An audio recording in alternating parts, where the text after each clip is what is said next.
Okay, so welcome to another deep dive. We're going to be looking at something pretty interesting today. And, Yeah. as always, our listeners send us a bunch of really cool articles. hmm And this time, it's about a story that I'm sure a lot of people have already heard of. Mm. Kind of a slip up in the Trump administration. hmm Uh, this Signal group chat. A big one. That's right, Uh-huh. a huge one. With Jeffrey Goldberg, the Atlantic editor-in-chief, Yeah. somehow ending up in this chat. Wow. And we've got articles here from, all over the place, Axios, New York Times, Yeah. even Al Jazeera, So immersive. the Atlantic itself Of course. weighed in. So we're going to be looking at this incident, really trying to get to the bottom of, what these articles tell us about, what happened, how the administration reacted, and then kind of what it means, for the bigger picture. When we talk about national security and how the government operates. Yeah, I think it's a fascinating story, and it really highlights something that's, I think, really important to think about, Absolutely. especially in today's world. Yeah. We have all this technology, all this communication, and Right. we have to think about how that affects these really important processes. Exactly. So let's just jump right in. Okay. So Jeffrey Goldberg, Yeah. the Atlantic editor-in-chief, as we said, he ends up in this Signal group chat Right. titled Houthi PC Small Group. Oh. Yeah, and just the list of participants in this chat is unbelievable. We've got Defense Secretary Pete Hegseth. Oh. We've got National Security Advisor Mike Waltz. And he seems to be right at the center of all of this. Mm-hmm. Vice President J.D. Vance is there, CIA Director John Ratcliffe, Secretary of State Marco Rubio. Huge names. Huge names. Treasury Secretary Scott Bessent is there. Yeah. White House Chief of Staff Susie Wiles, Deputy Chief of Staff Stephen Miller. We even see Tulsi Gabbard pop up. Referred to as TG. Okay. And then there's a bunch of staff members, too. Wow. So this is not a low-level, Right. This is the top brass. And they're reportedly talking about a planned military operation against the Houthis in Yemen, scheduled for March 15th. So this is sensitive stuff. Yeah. I mean, really sensitive. What do you make of that right off the bat, that they're having these conversations on Signal? Well, I think it raises some eyebrows right away. Yeah. Because, you've got these top officials and they're dealing with this highly sensitive information. Mm. And they're using, an app that, Signal is great Right. for, your personal conversations, if you want to talk to your friends and family. Right. But it doesn't have the same level of, security and oversight that you would expect for classified government communications. Right. And So why wouldn't they just be using the secure government channels for something like this? yeah, that's the question. That's a big question. Yeah. Yeah. It just seems like a huge oversight. Right. And then it gets even, more significant when you look at what was actually said in these leaked messages. So initially, Hegseth and Waltz, they downplayed it. Right. They said no war plans were shared, no classified information. But then when the Atlantic published these exchanges, Right. we see a very different story. Uh-oh. So Hegseth, he says, this is when the first bombs will definitely drop. Wow. And then he gives a detailed breakdown of the sequence of events. Really? He talks about when F-18s and drones are going to take off, when they're going to drop their payloads. He's giving out a timeline. He is at the timeline. He even mentions, the exact minute that the window for striking the primary target's known location is going to open. Right. And he talks about sea-based Tomahawk missiles. I mean, that's pretty specific. Extremely specific. And this is all on an unclassified platform. Right. And so the administration's response to this was really interesting. Yeah. They started focusing on this distinction between war plans and attack plans. Yeah. They're saying, okay, war plans, those are broader strategic documents. Right. But attack plans, those are more tactical. Oh. But, regardless of what Hegseth is describing here, Right. is clearly operational information. Absolutely. He's giving very specific details about how this military operation is going to unfold. Right. And it seemed like their argument was, it didn't include specific target names or unit deployments, so it wasn't really war plans. Right. But it seems like they're really just, focusing on the words. Yeah, it's semantics. Yeah. At the end of the day, Right. they were discussing plans for a military operation Right. on a system that wasn't secure. Yeah. And they didn't even verify that everyone who was in that chat was supposed to be there. Right. That's a huge risk. Huge risk. And Hegseth, he kind of mocked this whole war plans thing. Really? He was like, oh, it didn't include this, this, and this. But he still gave a timeline. Right. But he did give a timeline. And then there's Mike Waltz's text. Oh, right. Where he talks about the primary target walking into his girlfriend's building, which Axios pointed out could potentially reveal something about U.S. intelligence gathering methods. Oh, yeah.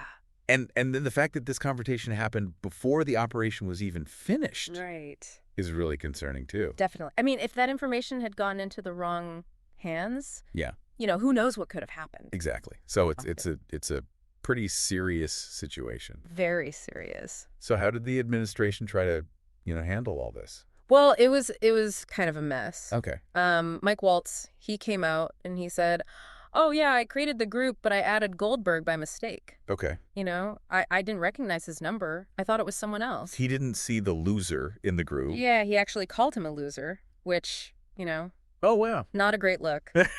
But then later he said, oh, I take full responsibility. Right. And, oh, yeah, we're not using Signal anymore.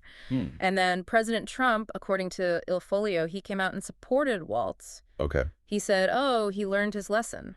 And then he called Goldberg a whack job and The Atlantic a failing magazine. Oh, boy. And he even suggested that maybe a low-level staffer had added Goldberg's number.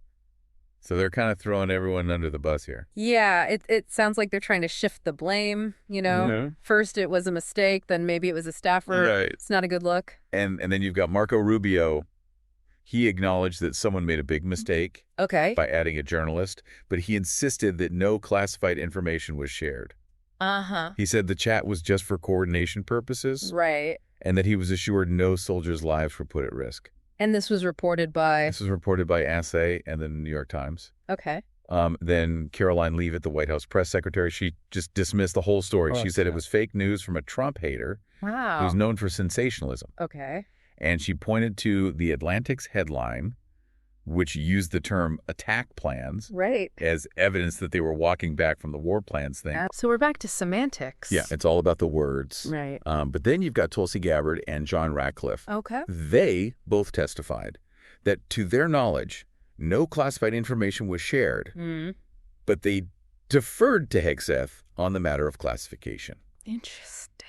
So it's like passing the buck a little bit. Yeah. And they did agree to an audit of the conversation, though. Well, that's something. That's something. Right. So, the administration's defense really hinges on this one question. What's that? Was the information that was shared actually classified at the time? That's the key question. Yeah. Because their argument is that Hegseth, as a high-ranking official in the Defense Department, he said it wasn't classified, so therefore it wasn't. Okay. But ex-IRS pointed out that intelligence community guidelines usually say that information providing indication or advance warning that the U.S. or its allies are preparing an attack should be treated as top secret. So, like, if you're going to because attack someone, that's incredibly sensitive.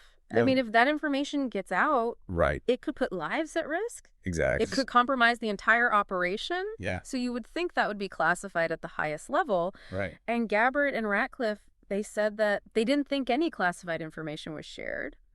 But they didn't really explain why this level of detail about a pending attack wouldn't be considered classified. Right.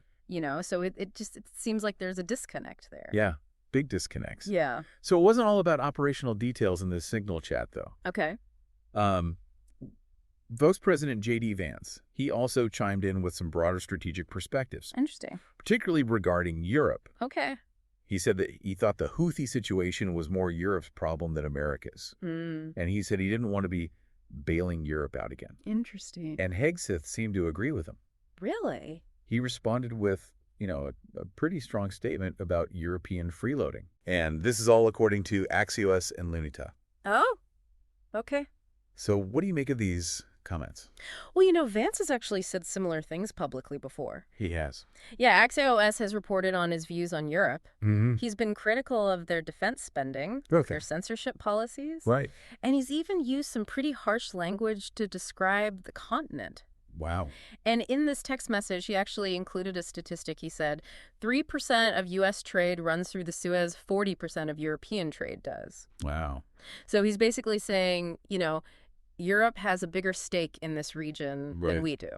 Interesting. So it's a very specific perspective that he's putting forward. And this kind of rhetoric coming from the vice president Right. is going to get noticed by our allies. Of course. And the South China Morning Post reported that U.S. allies are concerned about this leaked chat. Yeah, They're viewing it as a serious security breach. I can see why. That raises doubts about intelligence sharing and the reliability of joint military operations. Right. And one security expert even said that it showed complete disregard for normal security protocols Wow. by top U.S. officials. So this is not just a domestic issue. No. It has international implications. What kind of implications are we talking about here? Well, this kind of casual approach to security and this dismissive tone towards allies, Right.